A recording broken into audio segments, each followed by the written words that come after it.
Itangazo ryihutirwa rireba abanyarwanda mwese mutuye mu gihugu cy'u Rwanda. Iri tangazo mwese rirabareba. Itangazo ni rya Wasake, ikigo gishinzwe isuku n'isukura mu gihugu cy'u Rwanda. Itangazo riraza kugaruka ku ibura ry'amazi mu mujyi wa Kigali. Ese mu mujyi wa Kigali amazi ubwo yabuze yatangiye kubura ku itariki 15 z'ukwezi kwa karindwi umwaka wa 2025.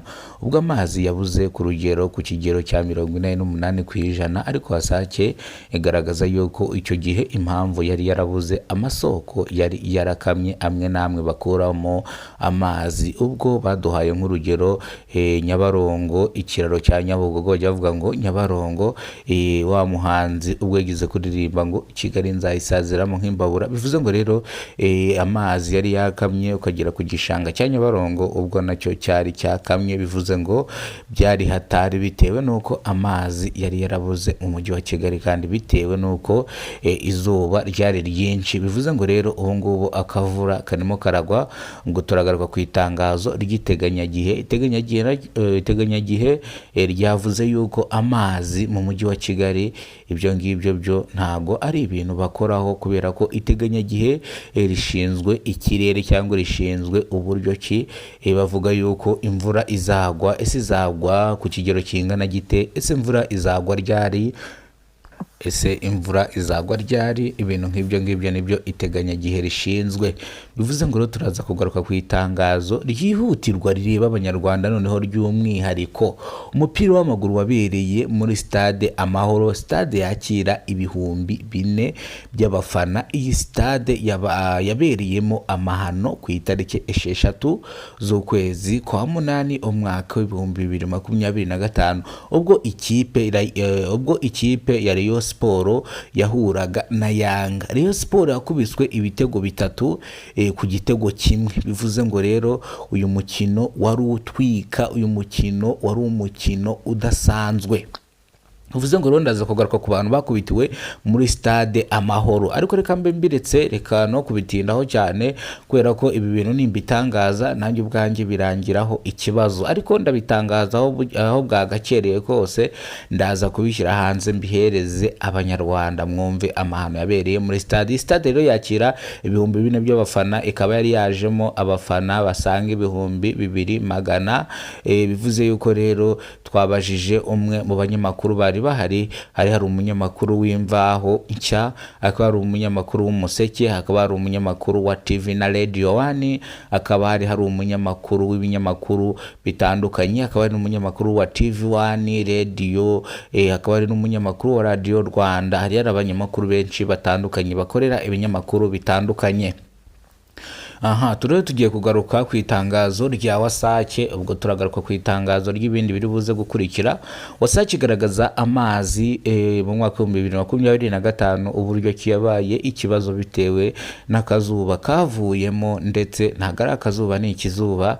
Ubwo aho bakuraga amazi cyangwa aho ibishanga bakuragamo amazi cyangwa amasoko bakuragaho amazi, ubwo yarakamye. None Wasake ikongera ikabwira abanyarwanda yuko amazi ubu ngo mu mujyi wa Kigali ni munange. Amazi ni furutaka.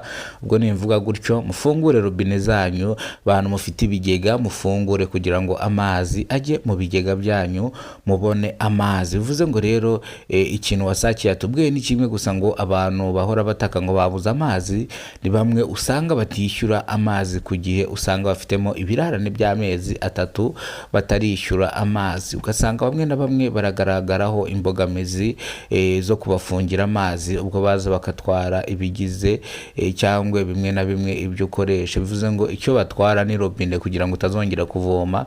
Akenshi na kenshi usanga abo bantu ari bo bavuga ngo amazi yarabuze cyangwa amazi ntahari. Ese umuntu yaba yarabuze amafaranga yo kwishyura amazi, ubundi akabona amafaranga yo kugura ikigega kugira ngo amazi basi najya naboneka ajya avomera mu kigega kugira ngo atazongera kubura amazi. Bivuze ngo bamwe na bamwe mu mujyi wa Kigali impamvu batabura amazi baba bafite ibigega, ndetse usanga afite ibigega 2, ibigega 3. Bakavuga ati rero abangaba n'amazi bajya babura kubera yuko mu masaha ya nijoro turekura amazi kuva saa moya kugera saa 12. Amazi muri robine zose ziba zirimo, kubera ko impamvu amazi aba arimo buriya nijoro ngo habare kuvoma abantu bakenya bivuze ngo rero babandi bafunguye ibigega amazi ajya mu bigega byabo ugasanga nta kibazo cy'amazi bahuye nacyo cyangwa nta kibazo cy'amazi bagize bitewe n'uko ibigega byabo babifunguye amazi bayafite gatanu kuri kagenzi kako. Rero WASAC igaragaza yuko abantu bakunze kuvuga yuko n'amazi bafite baba batarishyura amazi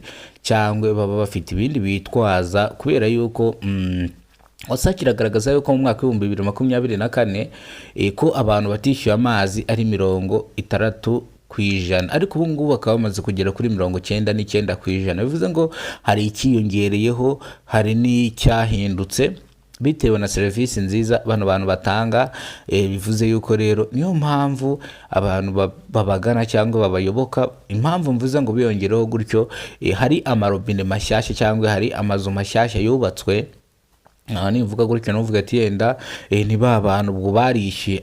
No kuvuga ngo harimo no kuvuga ngo mu mujyi wa Kigali murabizi ko inzu zihora zubakwa bagashyiramo amazi n'amarobine, nyine abiyongereye. No kuvuga ngo abaguzi cyangwa abakiriya babo bariyongereye gutyo ku urwo rwego 99%. Bivuze ngo rero abantu babaye benshi, robine zabaye nyinshi, no mpamvu WASAC yagura buri kanya, yagura imiyoboro yayo. Bivuze ngo rero WASAC yavuze yuko ubu ngubu amazi ahari, mushire impungenge cyangwa nimwirirwe mujya mu bintu bya kure.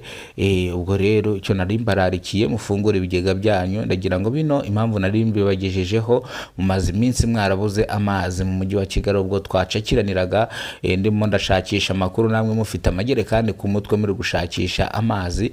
Harimo nabo nakoreye ubuvugizi barafungiwe, amarobine barishyuye, nibaza kubibafungurira.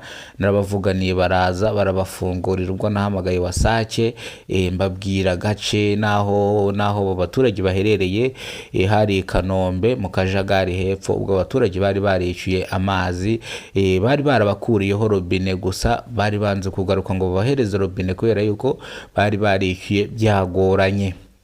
Uze ngo rero abangaba basezeranye ko batazongera gutinda kwishyura cyangwa batazajya bajyamo ibirarane, bazajya bishyura amazi ku gihe. WASAC iraza ibasubiza amarobine yabo, ubu ngubu bakaba bari kuvoma neza cyane. Bakaba bashimira WASAC kuri serivisi nziza itanga, ndetse bananenga abandi bagiye batandukanye batanga serivisi zabo. Ari bintumwa, zirantumwa bohereza zikagenda kureba muri hoteli, bakareba amafaranga umaze kugeramo, bakaba bakwandikira karesi kugira ngo uzabone uko wishyura. Nabo turaza kubanenga kubera yuko hari umuturage umunsi umwe baje kumureba basanga ntahari, burira igipangu baragenda barandika. Ubwo ndaza kubigarukaho, ubwo umukozi wa WASAC yurira akajya mu rugo rwawe, yarangiza akaza kwandika udahari, ugasohoka cyangwa ukaza ukagira ikintu cyawe ubura mu rugo. Bivuze ngo uba ugomba kubibaza uwo wuriye urugo akisanga mu rugo rwawe. Ndaza kubigarukaho rero. Ubwo ngeze ku gice cyangwa ngeze kuri tape yo mu Mahoro Stadium, aho ikipe ya Rayon Sport yari yakiriye ikipe ya Yanga, ikipe yo muri Tanzania, ikipe idasanzwe. Iyi kipe iyo bagiye gukina championa, iyi kipe rwose ntago igiviramo mu majonjora, ariko Rayon Sport bayikubitira mu majonjora, Umureyo bamukubitira mu majonjora neza neza, bakamwima n'akanya ko guhumeka. Rero Umureyo bamukubise ibitego 3-1, aho iki gitego nacyo bakibonye ku mwanya wa mbere. Bivuze ngo iki gitego bakibahaye babishaka. Ngo gute? No kuvuga ngo impamvu iki gitego bakibahaye bagira ngo abafana binjiye muri stade Umureyo abanza bwanuke. No kuvuga ngo Umureyo iki gitego kijyamo yarahagurutse neza neza. Umureyo ngewe narumiwe, nari nibereye muri stade, nari nibereye hasi ndimo ndakamera amafoto n'ibindi, ariko ndaza kubibashyirira kuri Kidasamura TV Rwanda. Hari indi channel nsigaye nkoreraho ikora ibintu by'umupira, ubwo niyo mwabisangaho. Ndaza kuyibabwira aho mba nagiye birakubikamera kugira ngo mbibahereze.